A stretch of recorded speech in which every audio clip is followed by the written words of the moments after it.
Hi, you've reached my extended technical review, and again this week, continuing to talk about designing AI data centers. In my What's on Scott's Mind, I talked a little bit about the future. One of the things that I did in writing the book is I did a lot of research. And part of that research, or a structure around that research, was breaking things up into what's possible now, what's happening now, what should be happening now, and what will happen in the future. What will happen in the future shouldn't have the word will, should have the word may, right? Because we never know, right? Whatever will be. The future is not ours to see, to quote the old song, K, say rah. One of my mom's favorite songs. Anyway, so today I want to talk a little bit about some concepts. And the concepts really have to do with this, I don't know where it comes from, dislike of green technology.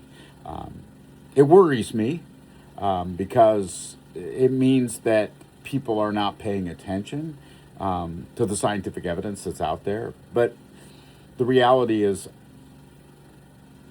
I see more and more people willing to discard scientific methodologies for whatever methodologies are out there. I don't know, do suppositions have a methodology?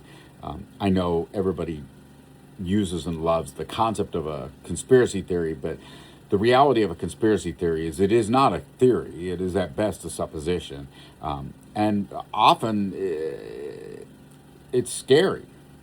I mean, that's the reality, right? When we think about what happens in the scientific method, it's very important to remember two things. First, a scientist may say something January 5th, do further testing, or somebody else may test, and on April 1st, or April 2nd, because we don't want to do it on April Fool's Day, so let's say April 2nd, the scientists will say something completely different. And the reason for that is the reality of science. Science is all about create a guess. And you don't create a guess, right? You make a guess. It's an educated guess. The important part of that is it's an educated guess. That person has some training in the space so that the guess is at least somewhere near where it needs to be. Not a black line drawn with Sharpie on a map. Not a modified line drawn on a map with a Sharpie. Some working knowledge of the idea. And the reality is, look, that working knowledge does not have to be a PhD, master's degree, or even a bachelor's degree. It can be simply something that you have read and believe you understand, and you have made an educated guess about it. That's perfectly fine. The difference between an educated guess, which is the first part of the process in science, is a hypothesis.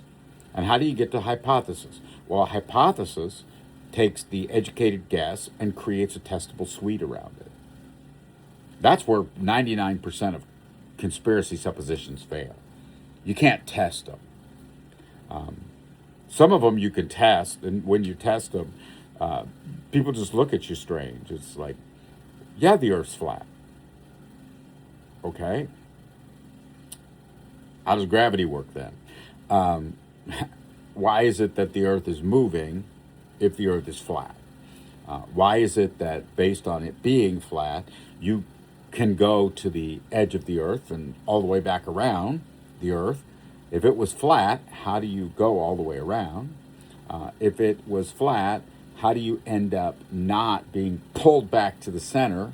Because if it's gravitationally spinning, the outer edges are going to have higher gravity than the inner part of the planet. So literally walking away from the center would start to become very, very difficult, and you'd be pulled back into the center.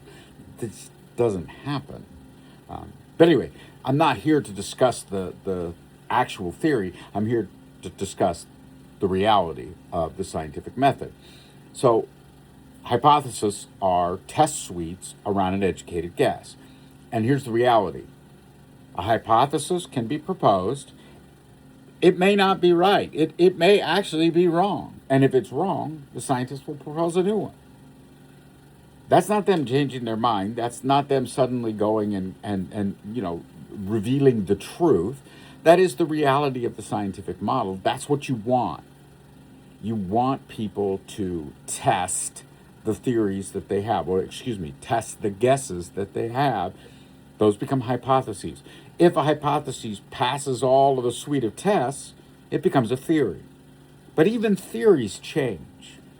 Even theories can be argued with. Einstein, with his theory of relativity, modified the original theories of Isaac Newton around gravity, around the edges. We've now come to believe gravity is slightly different, and we have some proof. The Voyager spacecraft, which has crossed outside of the edges of our galaxy, or excuse me, our solar system, into our galaxy, is not where it should be based on the gravitational computations of the spaceflight. In fact, it's off a little bit.